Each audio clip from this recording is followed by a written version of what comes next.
কিছু করার নেই, সাউন্ডটা আজকে ডায়মন্ড হারবার উইমেন্স ইউনিভার্সিটিতে আসতে পেরে এবং যেটা আগেও ডিপার্টমেন্ট ইনচার্জ বললেন, পুরো একটা ভরা হল দেখতে পেয়ে সত্যি ভীষণ ভালো লাগছে। দুপুর বেলায় তাই আবার আমি অসংখ্য ধন্যবাদ জানাবো ডক্টর অপর্ণা বন্দ্যোপাধ্যায়, আমার বহুদিনের পরিচিত অপর্ণা দিকে আজকে এই সুযোগ করে দেওয়ার জন্যে, এখানে এসে ছাত্রদের সবার সাথে কথা বলতে পারার জন্য। এখানে আরেকটা কারণে মনে হচ্ছে যে দিস ইজ ভেরি স্পেশাল, কারণ একই সাথে ডক্টর প্রফেসর সীমন্তী দাশগুপ্তর সাথে বলতে পারবো সীমন্তীদি প্রেসিডেন্সিতে আমার সিনিয়র, এবং ইনসিডেন্টালি সীমন্তীদি প্রেসিডেন্সিতে একটা ক্লাসও নিয়েছিল, যে ক্লাসটা আমি করেছিলাম। তো সেই অর্থে দেখতে গেলে I have been a student in সীমন্তীদিস ক্লাস ওয়ান্স। এবং এখানে আরো পুরনো বন্ধু আছে যাদের সাথে বহু বছর আগে কলকাতা ইউনিভার্সিটি উইমেন স্টাডিজের কনটেক্সটে আলাপ পরিচিতি হয়েছে। তাই অনেকগুলো কারণেই আজকের দিনটা এবং আজকের এই আগামী 2 ঘন্টা এখানে সময় কাটানো is very very special. Thank you very much for creating this opportunity.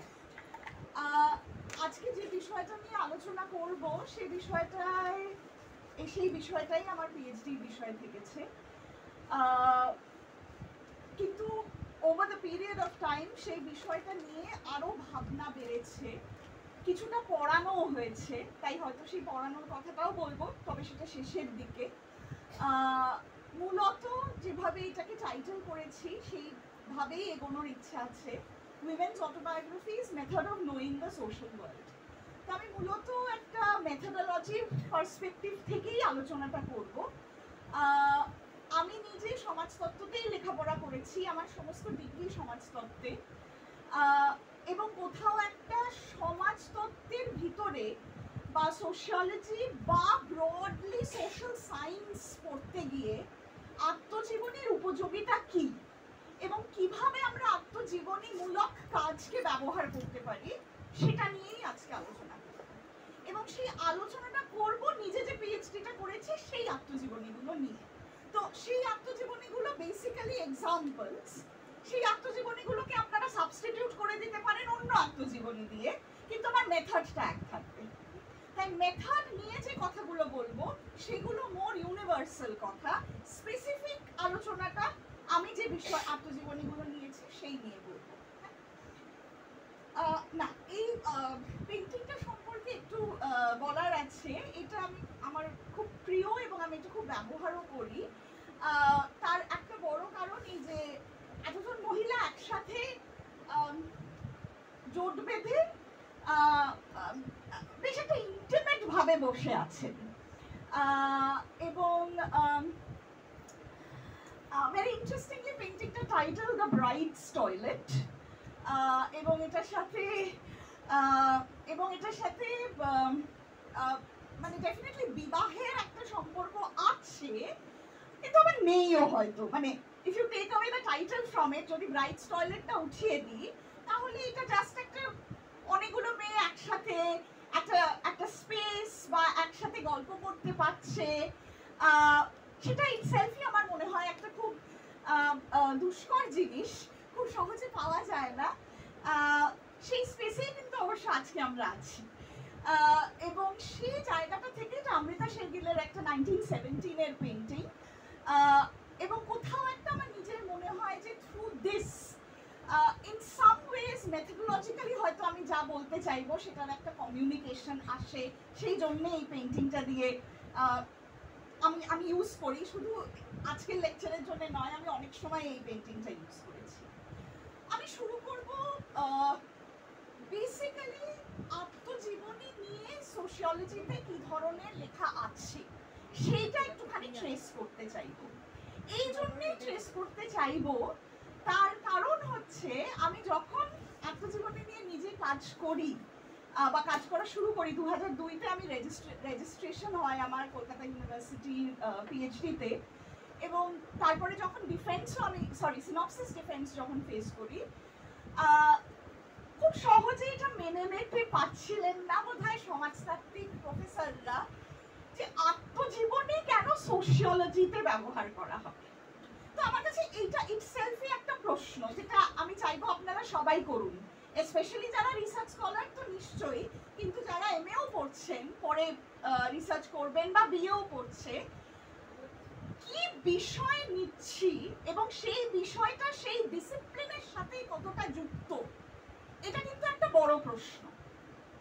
সবসময় ডিসিপ্লিন খুব ডাইরেক্টলি বলে দেয় না। কেন? তার উদাহরণটা আত্মজীবনী থেকে, তার উদাহরণটা সোশিওলজি থেকে দিই।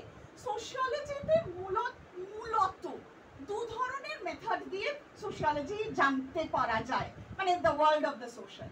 একটা হচ্ছে সার্ভে মেথড, আপনারা সবাই জেনারেলি সার্ভের কথা জানেন, সার্ভে মেথড টেকনিক। আর অন্যটা যেটা অফকোর্স আসে অ্যানথ্রোপোলজি থেকে, কিন্তু সোশিওলজিস্টরা ভীষণ ব্যবহার করে এবং ভারতীয় সোশিওলজিস্টরা তো ডেফিনেটলি ব্যবহার করে, সেটা হচ্ছে এথনোগ্রাফি। মানে আপনাকে যদি প্রশ্ন করা হয় ফিল্ডে কাজ করছো, ওই মানে ফিল্ডে কাজ করছে ইঙ্গিতটা হচ্ছে এথনোগ্রাফি করেছো না করো। এবারে এই সার্ভে আর এথনোগ্রাফি যদি না হয় তাহলে কাজটা কি যথেষ্ট সোশিওলজিক্যাল? এই প্রশ্নটা বোধহয় এখনো 25 বছর পড়ানো হয়ে গেল প্রায়, এখনো এনকাউন্টার করতে হয় অনেক জায়গায়। তো এখন আরেকটু কনফিডেন্টলি একটু গলা উঁচু করে বলতে পারি, আগে আরেকটু হেজিটেন্টলি বলতে পারতাম, যে কেন আত্মজীবনীর মধ্যে দিয়ে আমরা সমাজকে চিনতে পারি। এবং সেই জন্যই টাইটেলটা এটা, method of knowing the social world around us. So আত্মজীবনী is a way of knowing, and আত্মজীবনী is also a way of documenting. কিন্তু কি ডকুমেন্ট করা হচ্ছে? জেনারেলি ভাবা হয় একজন যিনি লিখছেন তিনি তার ব্যক্তিগত কথা লিখছেন আত্মজীবনীতে, তো ওটা নিয়ে এটা রিজেক্ট করে দেয়া হয় বা প্রশ্ন চিহ্ন তোলা হয় যে it is a personal story. আর্গুমেন্টটা এটাই, যেটা সমাজতাত্ত্বিকেরা দিয়েছেন, আমি বলবো তাদের নাম, তারা দিয়েছেন। সমাজতাত্ত্বিকেরা এটাই আমাদেরকে বলছে যে আত্মজীবনী is not just about self, শুধু নিজের নয়, নিজের সাথে ইন্টারঅ্যাকশন হচ্ছে, কথোপকথন হচ্ছে, কার হচ্ছে? সমাজের হচ্ছে। সমাজ মানে কি?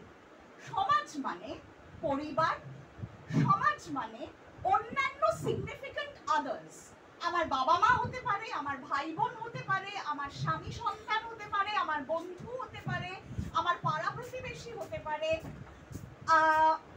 আমি যদি কোনো রাজনৈতিক প্রতিষ্ঠানের সাথে যুক্ত থাকি সেই রাজনৈতিক কর্মী হতে পারে, আমি যদি কোনো সমাজকর্মী হই তাহলে সেই সংগঠনের মানুষেরা হতে পারে। এবং এই সব কিছু ঘটছে একটা পার্টিকুলার হিস্টোরিক্যাল টাইম ফ্রেমে, একটা সময় জুড়ে হচ্ছে। তাই আমি যখন লিখছি আমাকে নিয়ে এবং আমার কথোপকথন এই সব লোকেদের সাথে, সেইটা situated in a broader historical time. তাহলে কি কি জিনিস একসাথে করছি? সেলফ অ্যান্ড আদার হিস্ট্রি বা সেলফ আদার টাইম, যেটাই বলতে চান। তো এই তিনটের একটা ইন্টারঅ্যাকশন কিন্তু দেখা যাচ্ছে আত্মজীবনীতে। দ্যাট ইজ দ্য মেইন, মানে এগুলো, এটা অফকোর্স আরো অনেকভাবে ডিফাইন করা যেতে পারে, কিন্তু আমি সহজ করে এইটাই বলার চেষ্টা করছি এখন। Self other and time.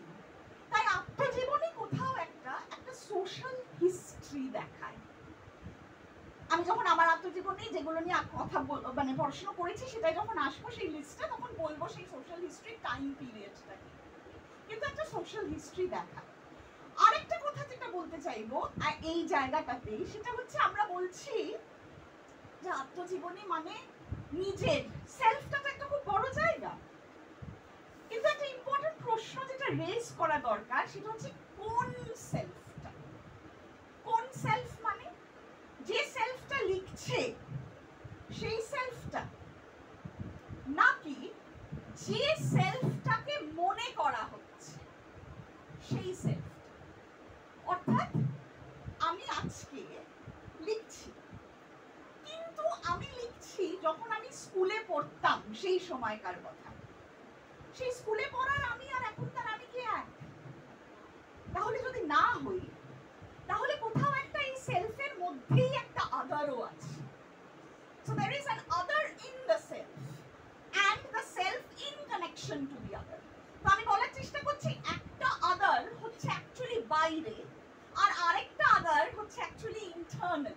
মানে তুমি নিজের ভিতরেই দেখছো এবং দেখে সেই আরেকজন আদারকে খুঁজছো। অর্থাৎ এই ক্ষেত্রে ধরো তোমার চাইল্ডহুড ইজ দি আদার, বা তোমার কলেজ জীবন is the other. So memory plays a very important role vis-a-vis autobiographies. Memory একটা খুব ইম্পর্টেন্ট বিষয়, এবং যেহেতু এটা একটা প্রাইমারিলি হয়তো হিস্ট্রির audience, I am sure memory as method is something which you would do in history as well. কিন্তু কোথাও একটা সেটা কোথায় নিয়ে যাওয়া হবে, which will be my third and last point এখন, সেটা হচ্ছে আমরা যখন হিস্টোরিয়ানদের মেথড নিয়ে কথা বলি আমরা আর্কাইভে যাই। মূলত আর্কাইভ একটা খুব ইম্পর্টেন্ট হিস্টোরিয়ানের টুল বা মেথড, কিন্তু সেই আর্কাইভটা হচ্ছে রিটেন আর্কাইভ। কোন জিনিসটা লিখে আর্কাইভ করা হবে? যে জিনিসটার হয়তো একটা ন্যাশনাল ওয়ার্ক আছে, যেটা গুরুত্বপূর্ণ। কার কাছে গুরুত্বপূর্ণ? রাষ্ট্রের কাছে গুরুত্বপূর্ণ। কার কাছে গুরুত্বপূর্ণ? যে সরকার, তার কাছে গুরুত্বপূর্ণ। কিন্তু যদি আর্কাইভ না হয়, কিছু একটা লেখা না হলো, কাগজ ছাপলো না, চিঠি গেল না, আদান প্রদান হলো না between the colonial master and কোন একজন গেজেটেড অফিসার, তাহলে কি সেই ঘটনাটা ঘটেনি? তাহলে কি সেটার গুরুত্ব নেই? একটা খুব ইম্পর্টেন্ট টেক্সট যেটা লিটারালি ক্রিটিক করলো এই লিখিত রাষ্ট্রীয় ইম্পর্টেন্ট আর্কাইভের হচ্ছে উর্বশী বুটালিয়ার দি আদার সাইড অফ সাইলেন্স, যেখানে partition narratives from women's point of view নিয়ে আলোচনা হয়। কিন্তু সেটাকে আমরা কখনো আর্কাইভাল মেটেরিয়াল বলি না, তাই না? আমরা ওটাকে মহিলাদের ভয়েস হিসেবে ছেড়ে। এবার ভয়েসটা সবসময় হায়ারার্কিতে রিটেন টেক্সটের থেকে একটু নিচু করে প্লেস করি, সেই জন্যই আমাদের একটা সাবডিসিপ্লিন তৈরি হতে হয় on oral history is history written, but oral is different. কোথাও একটা এইটা খুব মনে হয়েছিল যখন শুরু করেছিলাম আত্মজীবনী নিয়ে কাজ করতে, এবং যখন এই প্রশ্নটা এনকাউন্টার করেছিলাম যেটা কি সত্যি সোশিওলজিক্যাল কাজ, কারণ লোকেরা অ্যাকচুয়ালি প্রথিতযশা সমাজতাত্ত্বিকেরা কোথাও একটা এটাই মনে করছিলেন যে আমি তো গল্পের বই পড়ছি, মহিলাদের লেখা তাদের গল্প, সেই গল্পটাকে কি করে সমাজতাত্ত্বিক একটা রূপ দেওয়া যায় সেটার জন্য সমাজতত্ত্বতেই ঢুকতে হতো। সো দেয়ারফোর আমরা যদি একটু হিস্ট্রি ট্রেস করি, তাহলে আমি এখানে 4টি উদাহরণ দিচ্ছি ওয়েস্টার্ন সোশিওলজিক্যাল কনটেক্সট থেকে। এটা একটা ভীষণ ইম্পর্টেন্ট কাজ, the Polish peasant in Europe and America, Znaniecki দের লেখা। খুব ইন্টারেস্টিংলি এটা চিঠি। পোলিশ চাষিরা যারা পোল্যান্ড ছেড়ে মাইগ্রেট করছে ইউরোপের বিভিন্ন জায়গায়, সেখান থেকে তারা বাড়িতে চিঠি লিখছে, সেই চিঠির উপরেই বেস করে এই পোলিশ পেজেন্ট বইটা। এবং এই বইটা একটা অসম্ভব ইম্পর্টেন্ট, মানে ওয়ার্কিং ক্লাস হিস্ট্রি নিয়ে ওয়েস্টার্ন ওয়ার্ল্ডে আমরা ইপি থমসন পড়ি জেনারেলি, বা অফকোর্স মার্কস তো পড়ি, কিন্তু কোথাও একটা পোলিশ পেজেন্টের চিঠি নিয়ে আমরা জেনারেলি ওয়ার্কিং ক্লাস হিস্ট্রিটা দেখি না। এবং সেটা খুব অদ্ভুতই লাগে যখন আমি নিজে পোলিশ পেজেন্টটা খুব ডিটেলে পড়লাম, ইনফ্যাক্ট এখনো পড়ছি আবার করে। চিঠির ক্যাটাগরাইজেশন করেছিল যে কি ধরনের চিঠি পেজেন্টসরা জেনারেলি লেখে, এবং সেখানে কি ধরনের থিম থাকে তার বেসিসে ক্যাটাগরাইজেশন বা প্যাটার্নস ধরতে পারে। তো এটা একটা খুব ইম্পর্টেন্ট কাজ, যেটা সমাজতত্ত্বেরই কাজ। আর একটা খুব ইম্পর্টেন্ট কাজ হচ্ছে, এবং লিজ স্ট্যানলি বলে একজন এডিনবরা বেসড সোশিওলজিস্ট বহু বছর ধরে আত্মজীবনী নিয়ে কাজ করেছেন, বহু বছর। এবং ইন্টারেস্টিংলি উনিও চিঠি দিয়েই ঢুকেছিলেন, কিন্তু তারপরে আত্মজীবনী, ডায়েরি রাইটিংস এটসেট্রা এগুলো নিয়ে কাজ করেছেন। লিজ স্ট্যানলি দ্বারা আমি নিজে খুব অনুপ্রাণিত, ওনার লেখার বিষয় দ্বারা আমি নিজে খুব অনুপ্রাণিত, কারণ উনি আত্মজীবনী মানে হাউ সোশিওলজিক্যাল ইজ অটোবায়োগ্রাফি এইটাই অ্যাকচুয়ালি উনি কনস্ট্যান্টলি দেখিয়ে গেছেন। একটা পার্টিকুলার কনটেক্সট থেকে, স্কটিশ কিছু মহিলা তাদের কনটেক্সট থেকে দেখিয়েছেন, কিন্তু দেখিয়ে গেছেন, কন্টিনিউয়াসলি দেখিয়ে গেছেন যে আত্মজীবনে কি সমাজতাত্ত্বিক রেলেভেন্স। আমরা যদি ভারতীয় কনটেক্সটে দেখি, ইন্ডিয়ান সোশিওলজিক্যাল কনটেক্সটে দেখি, তাহলে খুব ইন্টারেস্টিংলি এবং মানে যেহেতু ডিসিপ্লিনটা সোশিওলজি, সেজন্য এম.এন. শ্রীনিবাস একটা খুব বড় নাম। এম.এন. শ্রীনিবাসের একদম শেষ দিককার একটা লেখা যেটা ইপিডব্লিউতে বেরিয়েছিল, ওই Indian anthropologist and the study of Indian culture, তাতে এম.এন. শ্রীনিবাস অ্যাকচুয়ালি এটাই বলেছিলেন যে যে কোনো সোশিওলজিস্ট বা যে কোনো অ্যানথ্রোপোলজিস্ট তার নিজের জীবনটাই একটা ফিল্ড হতে পারে। And he was actually then critiquing or asking যে ফিল্ড কেন সবসময় বাইরে হবে, এবং আমরা সবসময় এটাই ভাবি না ফিল্ড একটা বাইরে। কলকাতায় মানে হয়তো সমাজতত্ত্ব পড়ছি বা হোয়াটএভার, ফিল্ড খুঁজতে আমরা এই অবধি চলে আসি আর কি, সাউথ 24, নর্থ 24 বা অন্য কোনো গ্রাম বা অন্য কোথাও, বা ট্রাইব খুঁজতে বহু দূরে চলে যাই। Exactly the way in which anthropology developed as a discipline.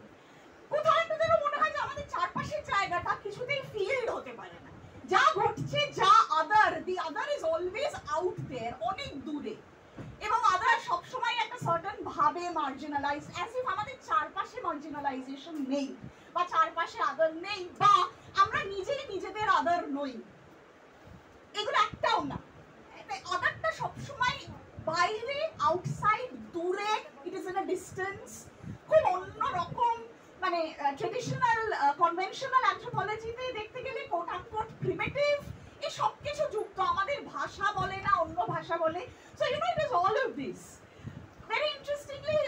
এবং শ্রীনিবাস এটারই প্রবক্তা থেকেছেন বহু বছর, জীবনের অনেকটা অংশ। কিন্তু এই লাস্ট এসেটা আমার কাছে খুব ইন্টারেস্টিং লাগে, কারণ উনি অ্যাকচুয়ালি বলছেন যে এথনোগ্রাফার নিজেই দেখুন, নিজের জীবনটাকেই ফিল্ড হিসেবে দেখুন। এটা একটা খুব ইম্পর্টেন্ট সোশিওলজিক্যাল লেখা। আরো অনেকগুলোর এক্সাম্পল আছে, কিন্তু দুটো এক্সাম্পল দেবো। হিস্ট্রি স্টুডেন্ট অনেক আছে বলে, বা জেন্ডার স্টাডিজের স্টুডেন্ট আছে বলে, ক্রসিং থ্রেশহোল্ড মীরা কোসাম্বির একটা বই।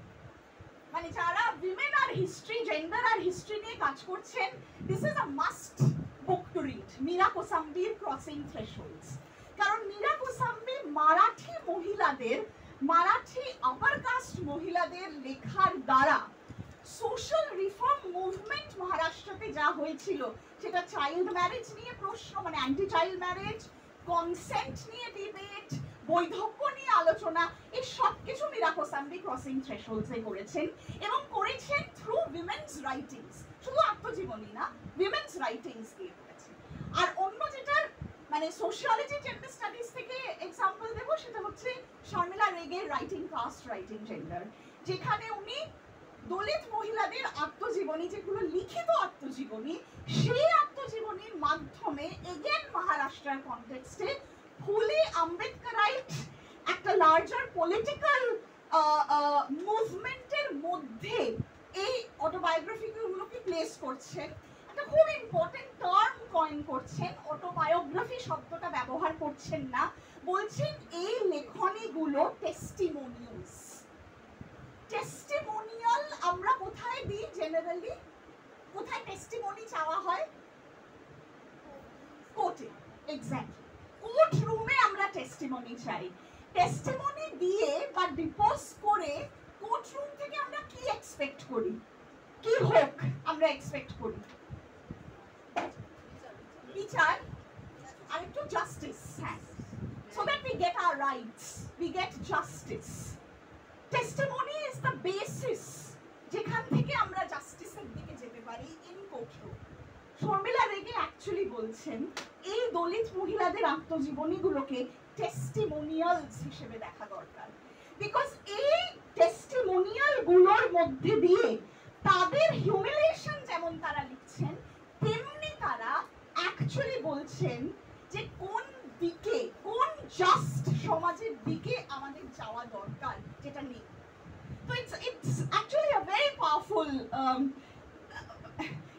টেস্টিমোনিয়ালটাকে একটা ভীষণ পাওয়ারফুল মেথড হিসেবে অ্যাকচুয়ালি ভাবা উচিত, যেটাকে উনি আত্মজীবনীর সাথে যুক্ত করছেন। এই স্লাইডটা মানে এই বিষয়ে আজকে প্রথম আনলাম আমি কোনো একটা স্লাইডে। আমি নিজে যখন আত্মজীবনী নিয়ে কাজ করেছি প্রচুর বাংলা লেখা পড়তে হয়েছে, কিন্তু বলার সুযোগ খুব একটা আসেনি ইন গ্যাদারিংস যেখানে বাংলা লেখা বলা যায় আর কি, সবসময় মানে ইন আদার গ্যাদারিংস এসেছে। তো সেই জন্য কয়েকটা রেফারেন্স দিচ্ছি, যেই রেফারেন্সগুলো লেগেছিল আমি যখন আত্মজীবনী নিয়ে কাজ করছিলাম তখন। এগেন যদি না পড়ে থাকেন এবং মহিলাদের লেখা আত্মজীবনী ইত্যাদি নিয়ে কাজ করছেন, সম্বুদ্ধ চক্রবর্তীর বইটি মানে অবশ্য টেক্সট বুক, লিটারালি অন্তরে অন্তরে। এটা মানে এটা literally one of the first text books that I had red related to আত্মজীবনী। তখনও তনিতা সরকারের ওয়ার্ডস টু উইন আমি পড়িনি, আমি সম্বুদ্ধ চক্রবর্তীর বইটা দিয়েই শুরু করেছিলাম লিটারালি পড়া।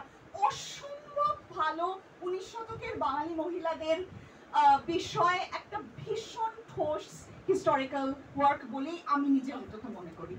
রাজসুন্দরী থেকে রোকেয়া, গোলাম মুর্শিদের বইটা, এটা বাংলাতেও আছে, এটা অ্যাকচুয়ালি ইংরেজিতেও আছে আর কি।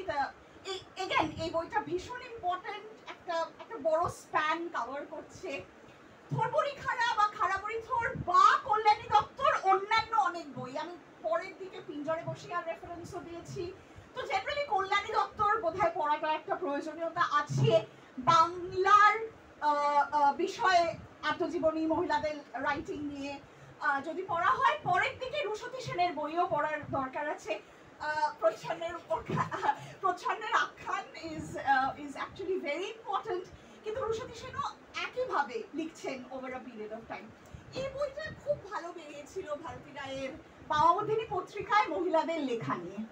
এবং বামাবোধিনী পত্রিকা আপনারা জানবেন যে একটা খুব ইম্পর্টেন্ট উইমেন্স ম্যাগাজিন, যেটাতে মহিলারা লিখতেন, জায়গা করে দেওয়া হয়েছিল মহিলাদের লেখার জন্য। অফকোর্স শর্মিষ্ঠা দত্তগুপ্ত আরো অনেক কাজ করেছে, সৌগাত নিয়ে কাজ করেছে, আরো অনেক বাংলা পত্রিকায় 19 শতকে মহিলাদের লেখা নিয়ে শর্মিষ্ঠার কাজ খুব ডিটেইলড। তবে দিস ওয়াজ আ ওয়ার্ড যেটা আমি ইউজ করেছিলাম, কারণ আমি যে টাইম পিরিয়ডটা নিয়ে কাজ করছিলাম সেই টাইম পিরিয়ডে বামাবোধিনী পত্রিকার লেখা ইম্পর্টেন্ট ছিল, সেই জন্য এটা রেফারেন্স দিচ্ছি। আর অফকোর্স ঠাকুরবাড়ির অন্তর্মহল একটা চিত্রাদেবের এগেন মানে আমার মনে হয় যে একটা খুব ক্লাসিক বই, শুধু আত্মজীবনীর কনটেক্সটে না, জাস্ট নিজের ফেমিনিস্ট সচেতনতা জাগানোর দিক থেকে বোধহয় ঠাকুরবাড়ির অন্তর্মহল অ্যাটলিস্ট আমার ব্যক্তিগতভাবে, if I could be autobiographical myself, ঠাকুরবাড়ির অন্তর্মহল একটা খুব বড় রোল প্লে করেছিল। কারণ কোথাও একটা ঠাকুর বাড়ি সম্পর্কে জেনারেলি যে একটা কি বলবো একটা গ্লোরিফিকেশন আছে, সেটাতে কোথাও একটা বোধহয় ডেন্টও করেছিলেন চিত্রাদেব, এবং খুব ক্রিটিক্যালি ইন্টারোগেট করতে পেরেছিলেন বেশ কিছু বিষয়। অনেক আগে মল্লিকা সেনগুপ্তর লেখা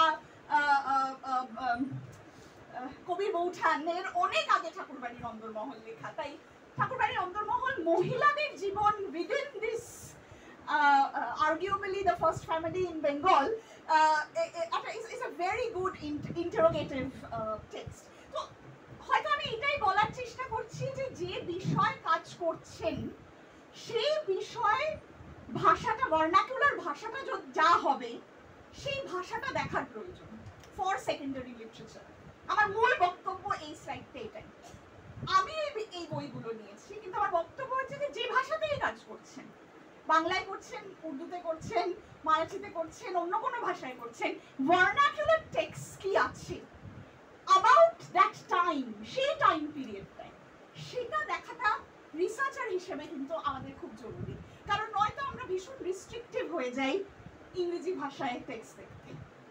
তাই আমি বোধহয় কোথাও একটা এই কথাটা বলে নেক্সট ইয়েটায় যাব, সেটা হচ্ছে আমার কাছে বাঙালি মহিলাদের বাংলায় লেখা আত্মজীবনীটাই শুধু ফিল্ড ছিল না, ডেফিনেটলি ফিল্ড, কিন্তু আমার কাছে বাংলা ভাষায় সেই সময়কার ইতিহাস নিয়ে কি লেখা হচ্ছে সেটাকেও কিন্তু আমি গ্রহণ করছিলাম। I was not rejecting it because it was written in Bangla. এই হচ্ছে আমার 20টা আত্মজীবনী যেটা নিয়ে আমি কাজ করছি।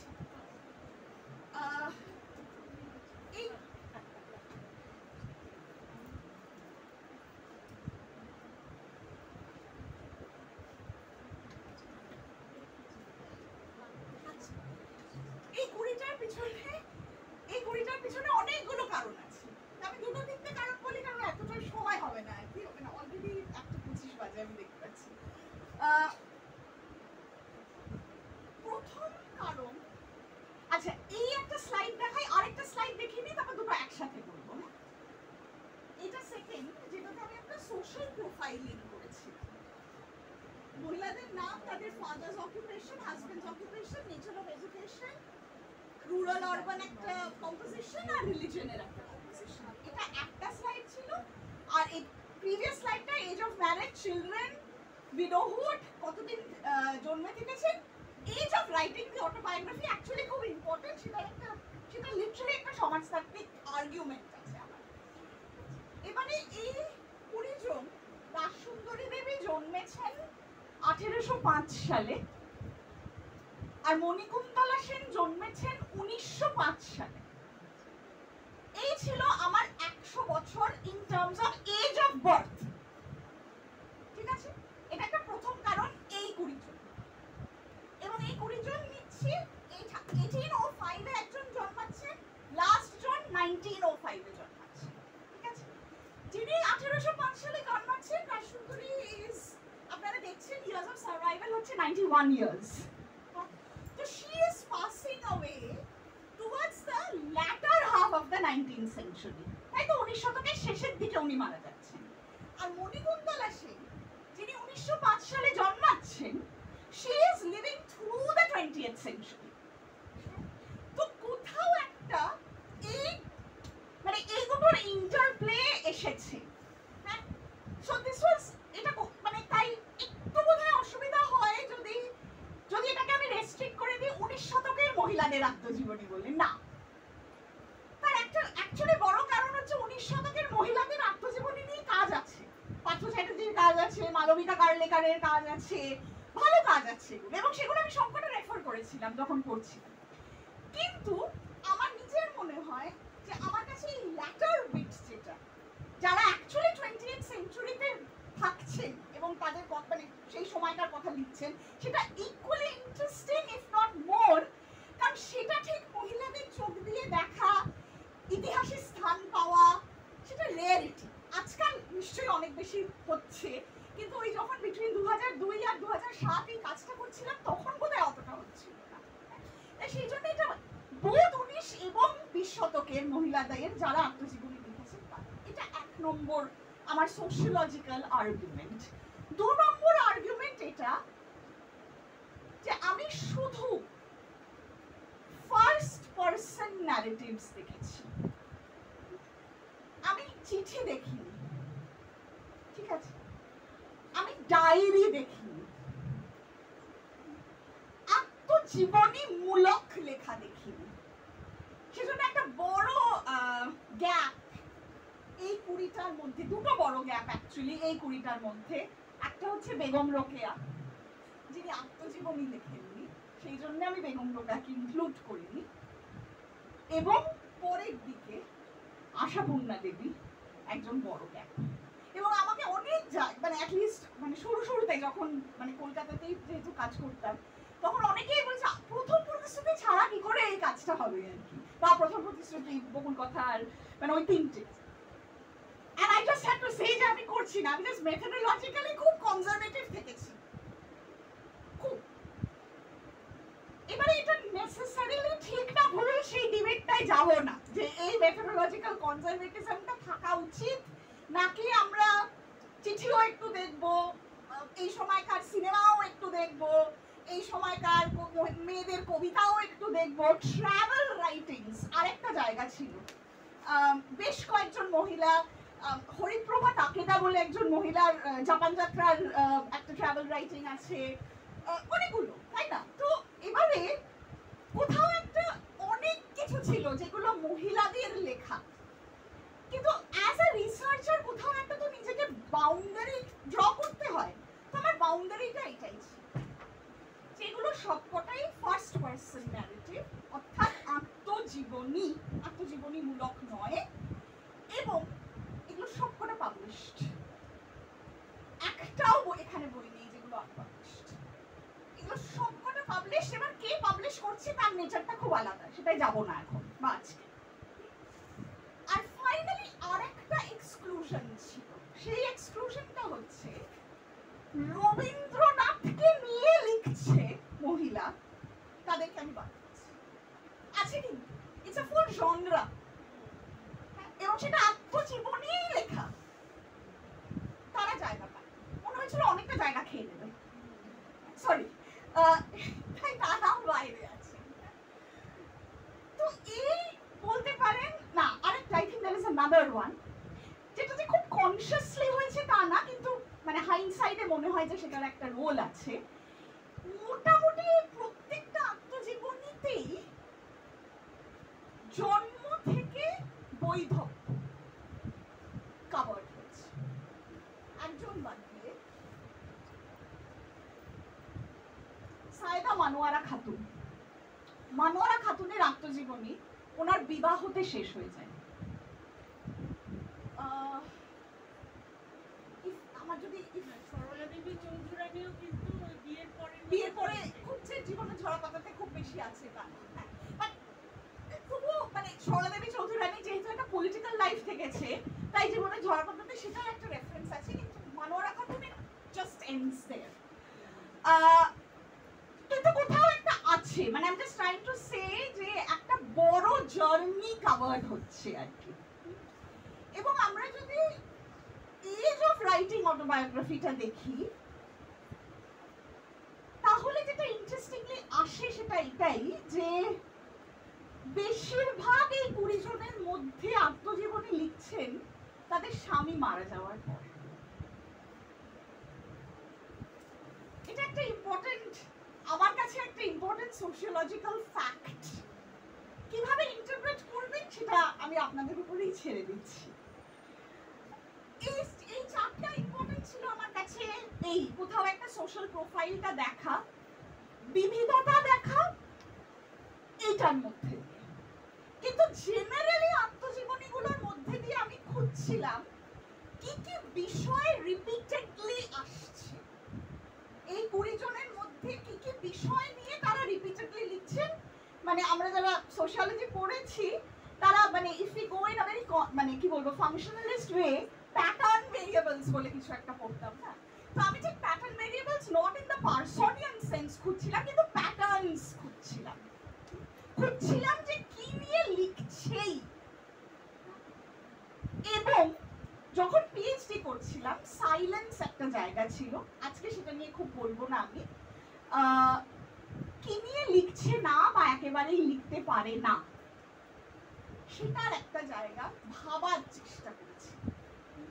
এবং তার মধ্যে যেটা সবচেয়ে ইন্টারেস্টিং মনে হয়েছিল, বিবাহিত জীবন এই বিষয়টা নিয়ে প্রায় লেখা হয়নি না। এটা ইন্টারেস্টিং না? আমরা ভাবছি মহিলাদের আত্মজীবনী তো মহিলারা আর কি নিয়ে লিখবে আদার দ্যান বিবাহ, যে স্পেশালি যে মহিলাদের সেই অর্থে খুব প্রফেশনাল লাইফ নেই। এদের সবার যে খুব প্রফেশনাল লাইফ আছে তা নয়। বিনোদিনী দাসীর আছে, বিনোদিনী দাসী একজন অসম্ভব ইম্পর্টেন্ট থিয়েটার পার্সোনালিটি। সরলা দেবীর আছে, সরলা দেবী একজন পলিটিক্যাল ওয়ার্কার। ইন্দিরা দেবী চৌধুরানীর একটা সার্টেন ভাবে আছে গান এটসেট্রা, সেই জায়গাটা থেকে। হেমন্ত বালা দেবীর না, হৈমবতী সেনের আছে, হৈমবতী সেন একজন ডাক্তার। প্রিয়বালা গুপ্তর আছে, প্রিয়বালা গুপ্ত বেসিক্যালি মিডওয়াইফ হিসেবে কাজ করেছেন, মানে হেলথ ওয়ার্কার হিসেবে কাজ করেছেন। মণিকুন্তলা সেনেরও আছে, মণিকুন্তলা সেন একজন খুব নামী কমিউনিস্ট লিডার, কিন্তু সবার নেই। সেখানে ছোটবেলা একটা খুব বড় জায়গা নেয় আত্মজীবনীতে। ছোটবেলাটা কিভাবে কেটেছে এবং প্রাত্যহিক জীবনে কি হয়, ডেইলি অ্যাক্টিভিটিস। এবং আমার আজকাল মনে হয়, তখন যখন কাজটা করেছিলাম তখন মনে হতো না, কিন্তু আজকাল মনে হয় না, এই যে ইকোনমিস্টরা টাইম ইউজ সার্ভে নিয়ে প্রচুর কাজ করে এবং মহিলারা কত ঘন্টা কাজ করে অ্যাজ এগেইনস্ট পুরুষেরা কত ঘন্টা কাজ করে, আমার নিজের মনে হয় মহিলাদের আত্মজীবনী পড়ুন, পেয়ে যাবেন। টাইম ইউজ সার্ভে যদি সেটা কোয়ান্টিটেটিভলি করে, মহিলাদের আত্মজীবনী দিয়ে দেখুন কোয়ালিটেটিভলি দিব্যি পেয়ে যাবেন যে সারাদিনে কতগুলো কাজের কথা রেফারেন্স আছে এই আত্মজীবনীগুলোতে। তাই মেবি আই সাপোজ আমি যেটা বলার চেষ্টা যে কোয়ান্টিটেটিভ ডেটা নিয়ে যতটা আমরা কথা বলি, কোয়ালিটেটিভ লেখনী থেকে আমরা কোথায় যেতে পারি সেটা ভাবার প্রয়োজনীয়তা আছে। এবং আত্মজীবনীতে কিন্তু সেই রসদটা পাওয়া যায়। আমি আর বেশি সময় নেব না, আর মানে এই স্লাইডগুলোতে বেশি আলোচনা করব না, কারণ আমি শেষের দিকে চলে যাব। maybe just another 3-4 minutes. রাজসুন্দরীর আত্মজীবনীতে সবচেয়ে যেটা ইম্পর্টেন্ট ভাবে বেরিয়ে এসেছিল সেটা হচ্ছে রাজসুন্দরী নিজের বৈবাহিক জীবনটাকে একটা পিঞ্জরের সাথে তুলনা করেছিলেন। এবং রাজসুন্দরী জন্মেছেন 1805 সালে, আত্মজীবনী লিখছেন when she is in the late 60s, এবং সেই সময়তেই কিন্তু উনি লিখছেন পিঞ্জর নিয়ে কথা। মানে রাজসুন্দরী দেবীকে মানে এই পরের যে সেন্টেন্সটা বলতে যাব এটাও একটা ইম্পর্টেন্ট কি বলবো কনসেপচুয়াল জায়গা, যেটা নিয়ে থিসিসে কিছুটা রিফ্লেক্ট করার জায়গা ছিল। সেটা হচ্ছে এদের এই যে মহিলারা লিখেছেন তাদেরকে কি ফেমিনিস্ট লেখা বলবো, নাকি তাদেরকে ফেমিনিস্ট? এগেন প্রশ্নটাই থাকলো। কিন্তু যে বিষয়গুলো আসছে লেখায়, ধরুন রাজসুন্দরীর এইটা, বিনোদিনীর লেখায় অসম্ভব পেইনফুলি কিন্তু আর্টিকুলেট ভাবে আসছে একজন যিনি থিয়েটার আর্টিস্ট, কিন্তু যেখানে সবাই তাকে পতিতা হিসেবেই ভাবে, তারা কি ভালোবাসতে পারে? বা তাদের জীবনে কি বিট্রেয়াল আসতে পারে? অসাধারণ। মানে আমি নিজে যখন বিনোদিনীর আত্মজীবনী নিয়ে লিখেছিলাম, আমি সেটাকে বিনোদিনীর জীবনটাকে 3 জন বিট্রে করেছে বিনোদিনীকে, এইভাবেই আমি বিনোদিনীর আত্মজীবনীটা পড়েছিলাম। আমার নিজের মনে হয় যে বিনোদিনীর আত্মজীবনী বিনোদিনী অসম্ভব নিজের ডিসক্রিমিনেশন নিয়ে কথা বলেছে। It is basically a narrative of betrayal. এবং সেই সময়কার খুব গুরুত্বপূর্ণ পরিবারের মানুষেরা বিট্রে করেছে, বা খুব গুরুত্বপূর্ণ বিজনেস পারসনস বিট্রে করেছে। যে থিয়েটারের নামে মানে আমাদের শহরে এখনো বি থিয়েটার হয়নি, যেটা নিয়ে বিনোদিনী লিখেছেন ওনার আত্মজীবনীতে। বা বৈধব্য একটা খুব ইম্পর্টেন্ট বিষয়ে এসেছে আত্মজীবনীগুলোতে। এবং এই পার্টিকুলারলি বৈধব্য নিয়ে জ্যোতির্ময় দেবীর আত্মজীবনী স্মৃতি বিস্মৃতির তরঙ্গ আমার 20টার মধ্যে বোধহয় সবচেয়ে নিজের ব্যক্তিগতভাবে পছন্দের আত্মজীবনী জ্যোতির্ময় দেবীর স্মৃতি বিস্মৃতির তরঙ্গ। সেখানে উনি বৈধব্য নিয়ে যে ভীষণ ইম্পর্টেন্ট প্রশ্ন করেছেন, এবং লিটারালি উনি বলেছেন ওনার আত্মজীবনীতে যে বৈধব্য ব্যাপারটা পুরুষেরা বোঝেন, এটা মহিলারাই বোঝেন বা দেখেন। এবং অনেক পরে যখন পিএইচডি পড়ার সময় নয়, যখন আত্মজীবনী নিয়ে পড়িয়েছি, তখন যখন আরো কিছু আত্মজীবনী দেখেছি, স্পেশালি উর্মিলা পাওয়ারের আত্মজীবনী পড়েছি, উর্মিলা পাওয়ারও বৈধব্য নিয়ে লিখেছেন। এবং কোথাও একটা জানি মনে হয়েছে যে জ্যোতির্ময় দেবীর সাথে উর্মিলা পাওয়ারের একটা জানি যোগাযোগ আছে। যে কথাটা যে শেষ করব সেটা মূলত দুটো লেখা আমার নিজের আছে এখনো আত্মজীবনী নিয়ে। একটা এইটা রিমেম্বারিং দ্য প্রাত্যহিক defamiliarizing familiar social history through memoirs, যেটা এই বইটাতে আছে প্রত্যহ বলে।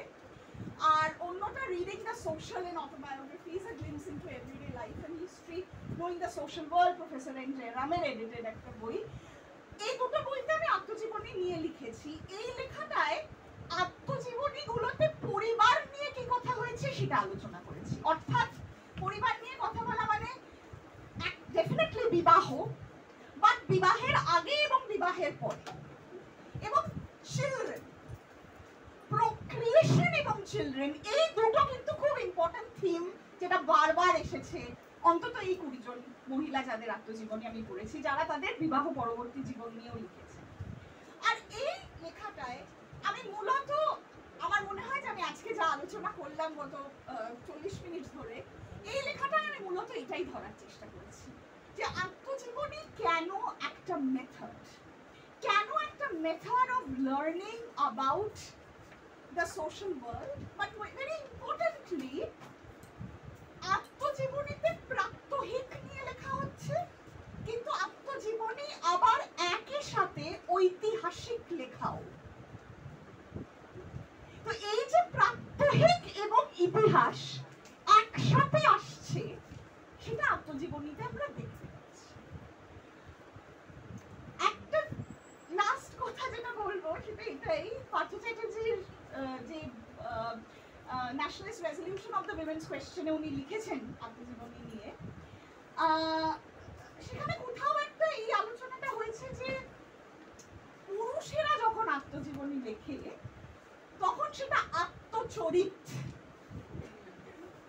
কিন্তু মহিলারা যখন লেখেন তখন সেটা স্মৃতিকথা। তো এই আত্ম এবং স্মৃতি,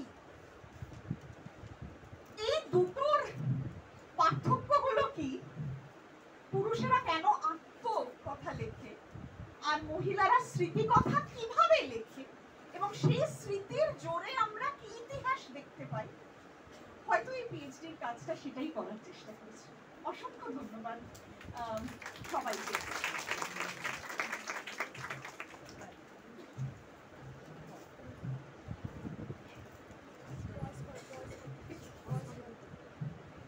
অসাধারণ রুক্মিণী, খুব ভালো লাগলো।